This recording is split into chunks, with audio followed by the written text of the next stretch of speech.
So, good day everyone. I am Janine Silo Chavez of English 3A, and I am here to have the demonstration of my project plan in our subject EM17. So, my project plan is the um, audiovisual in storytelling.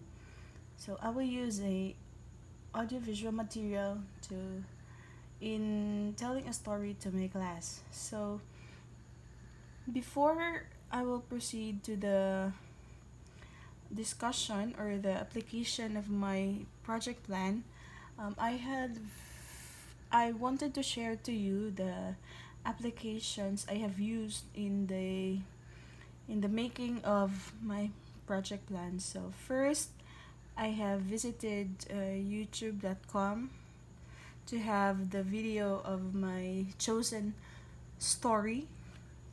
Then I have visited Wonderchef for Mora for editing the video, and also I have used this QR code generator to become more innovative in presenting my instructional material. So let's now proceed to the discussion or the application of my instructional material. So these are some fables that are famous and can be found through internet or some books.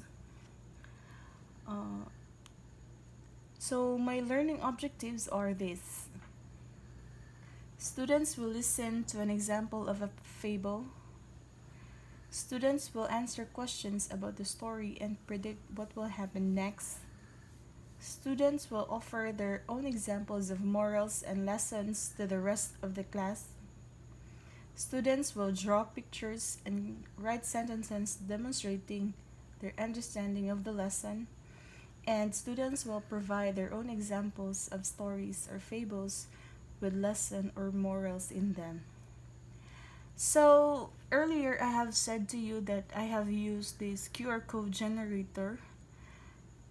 So this is now my code, and I know some of you have this QR code scanner in your mobile phones, but for your convenience I have scanned it already, and I will show you, or I will tell you a story entitled The Frog.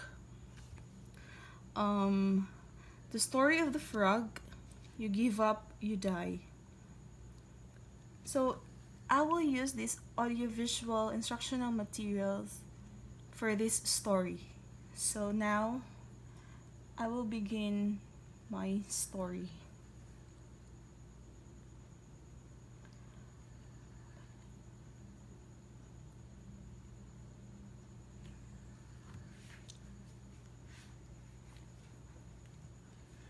Somewhere in the world one day, there were two frogs.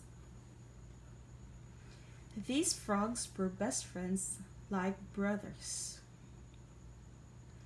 One was fat and other one was slim. They always looked for an adventure.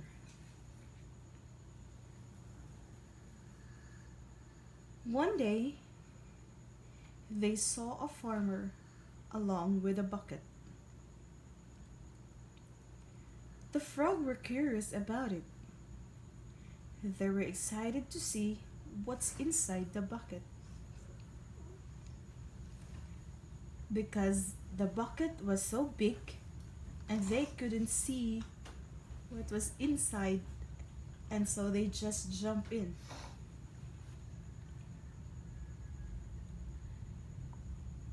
The bucket was filled with milk, and once they jumped, they couldn't get out of the side because it was too slippery, so they were just swimming around. They swam, and swam, but still couldn't get on.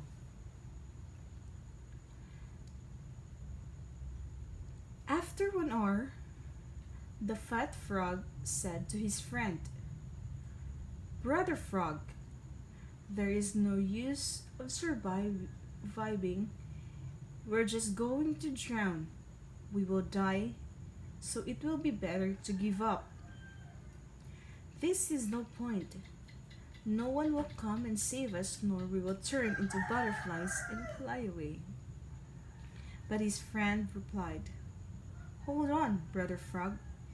Keep surviving. Somebody will get us out of here. Eventually, we will not give up and we will not die." As the sun started to go down, the frog, the fat frog said, "Brother Frog, I can't go on longer.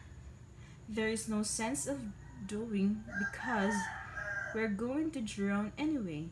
What's the use? I am giving up." And the fat frog stopped swimming. He gave up and he drowned deeper in the milk and he died. The skinny frog felt very bad that he had lost his best friends in front of his eyes, and he couldn't hold back to his tears. But he started surviving faster and faster. Suddenly, at around midnight, he noticed that he had turned milk into butter because he had been surviving so long. So, he was able to jump out of the bucket. And he was alive. He had made it, but he was also sad because he lost his best friend. He knew he hadn't had to help his fat friend. He misses his best friend.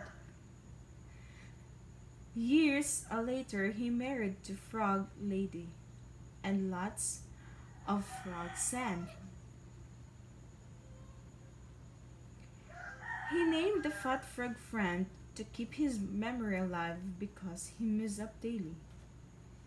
And every night he was telling the frog children to the story of the fat frog of giving up, so that they would never give up in life. See, life is hard, but you have to be harder and smart to never give up. Because as long as you didn't give up, you can't lose. So that's the end of the story.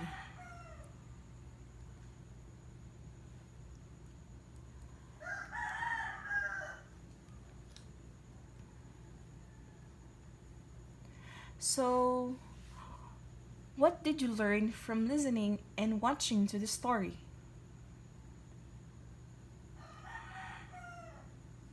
So the lessons or the morals or some fables or mostly fables are stories that have moral values.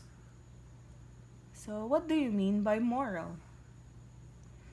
A moral is a lesson, especially one concerning what is right or prudent, that can be derived from a story, a piece of information, or an experience. Another definition is that a person's standards of behavior or beliefs concerning what is and is not acceptable for them to do. So again, the moral of a story is the lesson that story teaches about how to behave in the world. So now let's have the assessment task. So the students are asked to draw a picture from the story which shows the main character learning the lesson or moral. Underneath the story, students must write down what the moral or lesson that is being demonstrated in the story. Then the teacher will circulate in the classroom to help with any questions regarding ideas, words, sentence structures, spelling, and others. In doing the assessment, I have here the format, or this format. You can follow this one and you can do this in a short bond paper or any drawing materials available in you. So this assessment task will be collected afterwards. So that would be all. Thank you for watching and listening. Once again, this is Janine Silva Chavez of English 3A. Thank you and have a good day.